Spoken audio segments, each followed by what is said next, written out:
Eskom sê daar is voldoende noodreserwes in plek om aan die verhoogde vraag na elektrisiteit te voldoen in die winter, en die uitvoerende hoof van Nieu-Seeland Rugby kondig sy bedanking aan.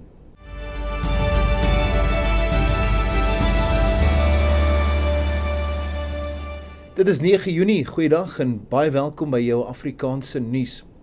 Terwyl die land behoorlik in die greep van die winter vasgevang word, sê Eskom dat daar voldoende noodreserwes in plek is om aan die verhoogde vraag na elektrisiteit te voldoen. Die kragvoorsiener sê hy beplan ook om 2550 megawatt se opwekkingskapasiteit weer in bedryf te stel vir vanaand se spitstyd. Wat die res van die winter betref, beplan Eskom om Medupi eenheid 4 volgende maand weer in bedryf te stel. Die eenheid wat 800 megawatt tot die netwerk moet bydra, ondergaan sedert 2021 herstelwerk nadat dit tydens 'n ontploffing beskadig is. AfriForum sê die nuutste verskuiwing van Afrikaanse televisienuus op die SAIK lyk na ondeurdagte en benoude spronge. Die kommentaar kom na 'n radio-onderhoud vroeër vandag op die Nasionale Uitsaaiers Afrikaanse Diens met die Afrikaanse televisie nuusbulletin redakteur Daniel Was. Sy het onder meer aangekondig dat die nuwe tydsgleef op weeksaande van 06:30 tot 6:00 op SABC3 sal wees en oor naweke van 7:30 tot 8:00.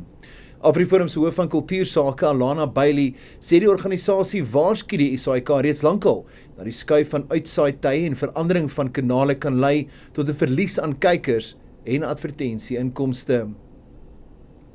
Belastingpraktisyns sê dat die Suid-Afrikaanse Inkomstediens sy vizier op ondernemings ingestel het wat suikerbevattende drankies vervaardig en dat daar 'n toename aan audits is wat van die ondernemings beveel word.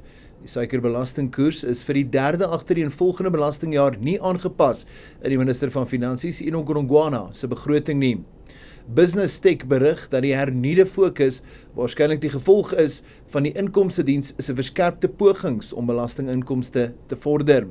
Die publikasie berig dat die Suid-Afrikaanse mark vir suikerdrankies byna 60 miljard rand beloop, wat aansienlik tot die land se BBP bydra en in diensneming in die formele sowel as die informele sektor aanhelp.